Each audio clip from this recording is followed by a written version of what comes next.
Hey there everybody, welcome back to another episode of City Skylines Rochester. We are returning to the city of Rochester, New York this week as we have a packed episode covering the High Falls neighborhood on the northwest side of the city. Today's video features a bit of everything, including some really breathtaking nature builds as I continue to detail the Genesee River and its surroundings.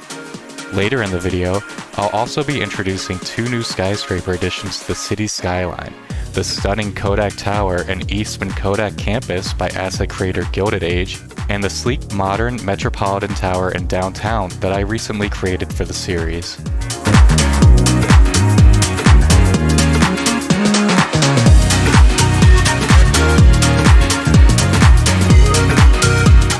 Starting off today's episode, I'm placing some more of the parking lot scene in the northwest side of the city. I've already covered the topic of parking and parking minimums a bit in the last episode of the Rochester series, so I won't bring that topic up again. Now, if you want to hear additional commentary on parking in cities and how it can be improved, feel free to check out that video after this one. I'll have it linked on the end screen of this video. These giant surface parking lots I'm building here are to support the nearby Kodak campus, which is also now home to the Monroe Community College, as well as a baseball park you'll see me work on here in a second. Originally known as Frontier Field, it's now known as Innovative Field.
It's been a while since I've released an episode of the Rochester series, and it's nice to be back building in this city. I've really been looking forward to building out the area in today's episode. I spent a lot of time planning these projects in Google Earth, and this area caught my eye early on for the cliffside commercial buildings and all of the trees along the riverfront. It was a ton of fun getting an opportunity to detail some nature, as I really haven't had a chance to do that much in the past. In between episodes, I've been spending a bit more time on 3D modeling in Blender, and I hope that I can start to bring more buildings from Rochester and Pittsburgh into the game as I learn to use the program better. Later on in the video, I'll be showing off one of my creations for the game, the Metropolitan Tower at 1 Clinton Square. I was really happy to finally be able to release this to the Steam Workshop, and I hope that you'll be able to enjoy it in your cities as well. I'm pretty proud of the asset, and it got really great feedback on Steam, and even made it to the front page for a bit. Once City Skylines 2 comes out, I'm hoping that I can get the hang of asset creation for the new game somewhat quickly, and start making some much needed content for the workshop. For now though, I have a bit more planned for the original game, including another Rochester tower that I'll be showing off at the end of the video. I also just want to take a moment to mention that I really intend to continue with these projects even as CS2 is planned to release. I don't expect to be leaving the original City Skylines anytime soon, at least until the mods and additional workshop content are released for the new game. I may make some vanilla content for City Skylines 2 and some tutorials, but overall, mods and assets are really what make this game unique and draw me to creating in this game. And the projects that I'm in progress on and really passionate about are also on this original game. So for the time being, I'm not really planning on going anywhere.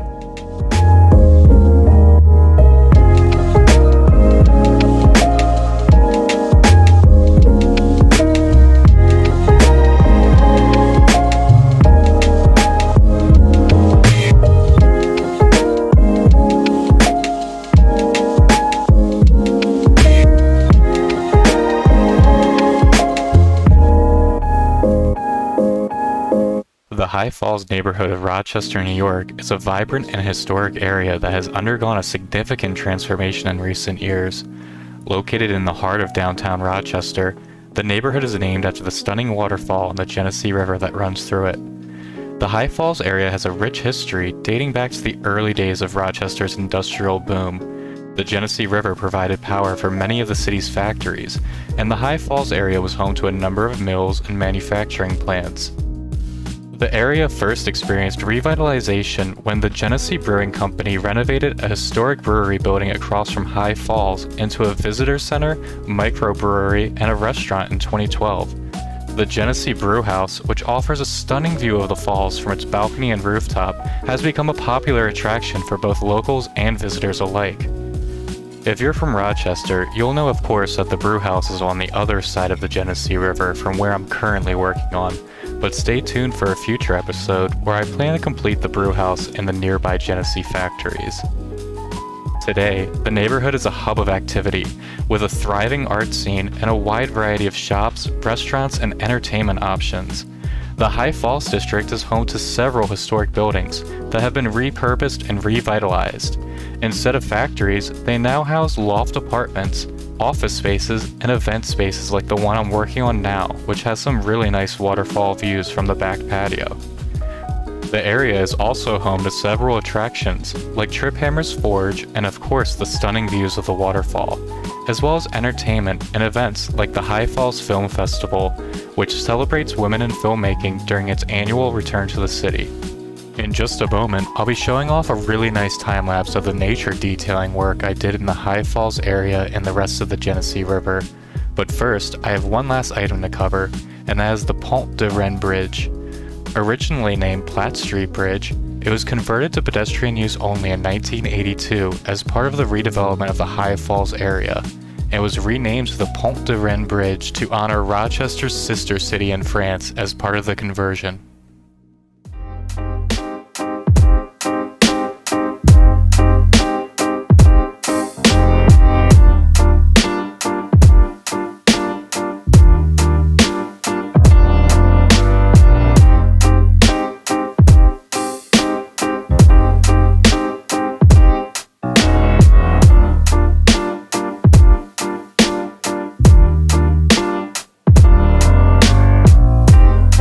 As I am building out some of the hydroelectric infrastructure and begin detailing the bottom of the falls here, I wanted to make a quick mention of my Discord server. If you want to stay up to date on the videos, what I'm working on behind the scenes, or want to get more involved in the revitalization projects I'm working on, I highly recommend checking it out. I am frequently active over there, and we now have a community of over 500 members, including some popular City Skylines asset creators, modders, and some City Skylines YouTubers. It's also a great place to share your own builds or ask questions about the game. Feel free to join today with the link in the description below.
Kodak, originally named Eastman Kodak Company, was originally founded in Rochester, New York in 1888 by George Eastman.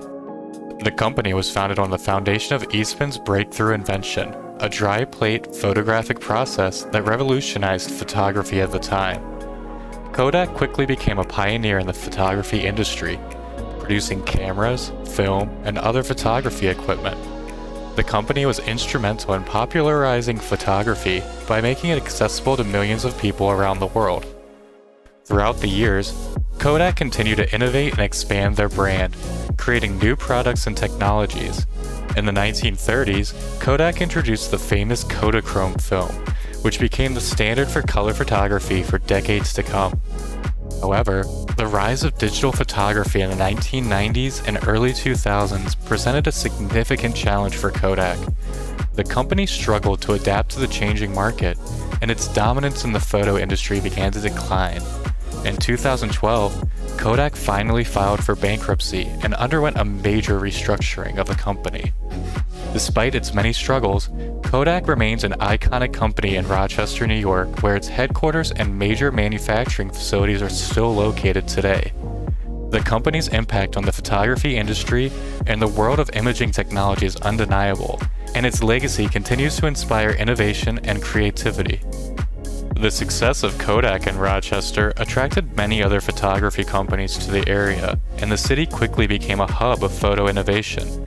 Companies like Xerox, Bausch & Lomb, and Gleason Works all made significant contributions to the development of photographic equipment and materials. In addition to Kodak, the Rochester Institute of Technology, also known as RIT, played a critical role in the city's photographic legacy. RIT's School of Photographic Arts and Sciences is one of the most highly regarded photography schools in the world, and its graduates have gone on to become leaders in the field. The city's commitment to photography is also evident in its many museums and galleries dedicated to the art form. The George Eastman Museum, located in Eastman's former home, is the world's oldest photography museum and holds a vast collection of historic photographs and equipment. Overall, Rochester's history and continued commitment to the photography industry make it a unique and important city in the world of imaging technology and the photographic arts.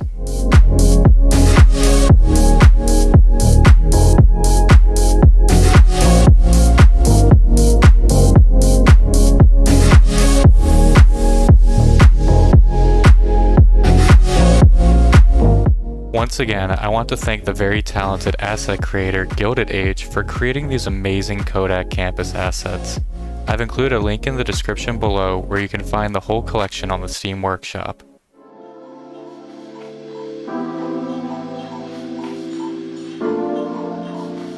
In order to build Rochester's third tallest tower, the Metropolitan, I decided to go a step further than procedural objects and try my hand at recreating it using Blender.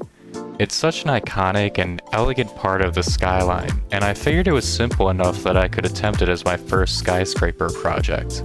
If you're unaware, Blender is a free 3D modeling software that allows you to create assets like this building and import them into games like City Skylines. Along with some help from YouTube tutorials and the CS modding community, I was able to gain some knowledge of how to create buildings using Blender and then texture them for the game. From my limited experience, I have found creating assets for CS to be a really fun challenge because you have to be really mindful of the balance of your detail versus file size. So you're constantly looking for ways to optimize your mesh and using tricks to make more with less. Here, you can see some of the early work in progress images I have saved during my creation process. I started with creating just a box and one side of the spires, which I would later copy and paste around to the other sides of the building. Afterwards, I began modeling the entrance using just some basic shapes. I worked back and forth between simplifying the model and making adjustments to the textures to get everything looking like the real-life tower. With the help of asset creator Mayor Want, I was able to learn some clever tricks like transparency maps, also known as alpha maps, which helped to create the low poly but detailed arched entryway. This saved me a lot of triangles in the end, keeping the asset as light as possible. I ran into some major challenges along the way, but with the help and guidance from the asset making community, I was able to get through the issues and keep making improvements. Once I finally got it to a place I was happy with, I shared it to my supporters on Patreon, and now it is finally available for free on the Steam Workshop as well. You can find a link to it in the description below. If you're interested in asset creation, I highly recommend the tutorials by Ronic69 and Intense. Their asset creation tutorial series is by far the most in-depth tutorial I've seen and covers all of the topics that you'll need to know for creating buildings like this in city skylines. I've also included a link to the playlist in the description below.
addition to what I built today on video, I've also recently completed the west side of downtown inside of the inner loop. This bonus content will be coming to my Patreon page soon, and supporters will be able to see the full build of the Monroe County Jail, underground parking garage, the Hall of Justice, and much more.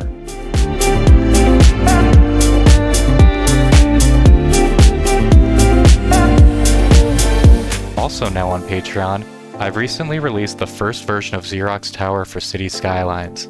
Supporters on Patreon will be able to access these bonuses and early access content, along with access to my monthly save file updates of the 2 cities that I'm working on.